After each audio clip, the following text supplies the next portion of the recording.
বাংলার খবরে এক মাস পর এবার ঘরের ছেলে ঘরে ফিরেছে। কথা হচ্ছে পুনম সাউকে নিয়ে। কারণ আমরা জানি যে বেশ কয়েকদিন আগেই তিনি পাকিস্তানের যারা জঙ্গি দুঃখিত যারা পাকিস্তানের বর্ডারের সীমানা অতিক্রম করে ফেলেছিল সেই পুনম সাউ, এবং এক মাস পর তিনি আবার বাড়িতে ফিরেছেন। আর তাই এবার উৎসবে মাতোয়ারা হয়েছে গোটা এলাকা, একই সঙ্গে গোটা পরিবার। এমনই খবর পাওয়া গেছে দুর্গাপুর আসানসোল থেকে। এই নিয়ে ইতিমধ্যে প্রস্তুতি শুরু হয়ে গেছে। গোটা বিষয় প্রসঙ্গে যাব, আমাদের সঙ্গে যুক্ত হয়ে গেছে প্রতিনিধি পশ্চিমবঙ্গ থেকে শান্তনু পান। শান্তনু, গোটা বিষয়টা যদি একটু বিস্তারিত তুলে ধরো। দেখো, যেটা জানিয়ে রাখবো যে আমরা জানি যে বিগত এক মাস আগে পাকিস্তানের যে মেজর তাদের হাতে কিন্তু গ্রেপ্তার হয়েছিল এই পুনম সাউ। তার অপরাধ কি ছিল না, সে যখন দীর্ঘক্ষণ ডিউটি করছিল, ঠিক ডিউটি চলাকালীন অবস্থায় তিনি অস্বস্তি বোধ করেন এবং সেখানে একটি জায়গায় গিয়ে শুয়ে পড়েন।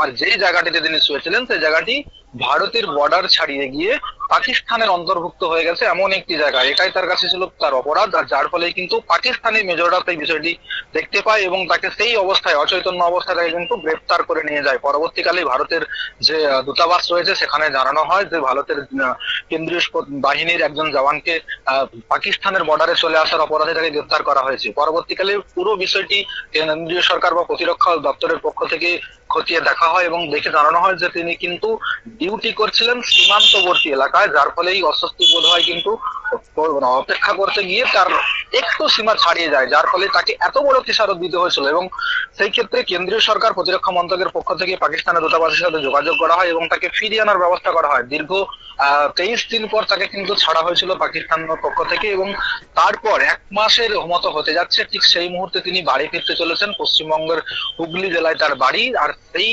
বাড়ি ফিরে আসাকে কেন্দ্র করেই কিন্তু কার্যত উৎসবের চেহারা নিয়েছে আর তার বাড়ির পরিবার এবং আত্মীয় জনেরা। কারণ আমরা জানি যে দীর্ঘ এক মাস পর এই ধরনের একটা সিচুয়েশন কাটিয়ে যখন তিনি বাড়ি ফিরছেন, ঠিক সেই মুহূর্তে একটা সকলের কাছে আনন্দের মুহূর্ত। তাই সেই আনন্দের মুহূর্ত একদিকে যেমন তার বাড়িকে সাজিয়ে তোলা হচ্ছে বিভিন্ন তেরঙ্গা যে লাইট, সেই লাইট দিয়ে, পাশাপাশি কিন্তু খাওয়ার ব্যবস্থা থেকে শুরু করে আত্মীয় পরিজনেরা আসছেন।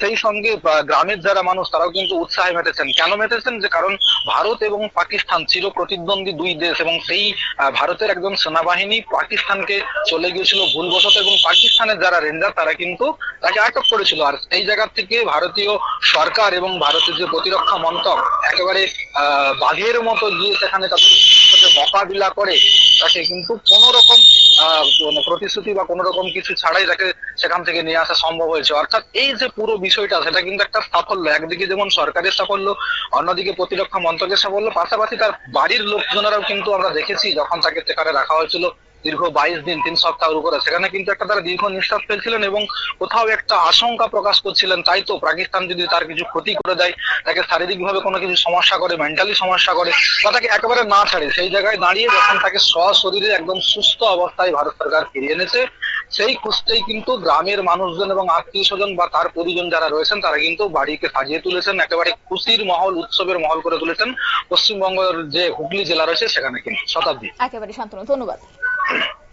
আপনারা শুনলেন, অর্থাৎ প্রায় এক মাস পর ফিরতে চলেছে সেই পুনম সাউ, যিনি কিনা ডিউটিরত অবস্থাতে তিনি বিশ্রাম নেওয়ার জন্য কিছুটা গাছের তলে ছায়ার নিচে আরাম করছিলেন, কিন্তু সেই সময়টাতে পাকিস্তানের রেঞ্জাররা তাকে আটক করে। সে অবৈধভাবে নাকি পাকিস্তানের সীমান্ত পারাপার করেছে, এমনটাই অভিযোগ তার বিরুদ্ধে তোলা হয়েছিল। এবং দীর্ঘ দিনের অপেক্ষার পর আজ পরিবারের মুখে হাসি ফুটেছে, এবং একই সঙ্গে পরিবারও ধন্যবাদ জানিয়েছেন সেখানকার মুখ্যমন্ত্রীকে। পাশাপাশি আজকে খুশির উৎসব এই মুহূর্তে পালন করা হচ্ছে সে পরিবারে। নিয়ে নিচ্ছে ছোট্ট একটি বিজ্ঞাপন বিরতির সঙ্গে থাকুন।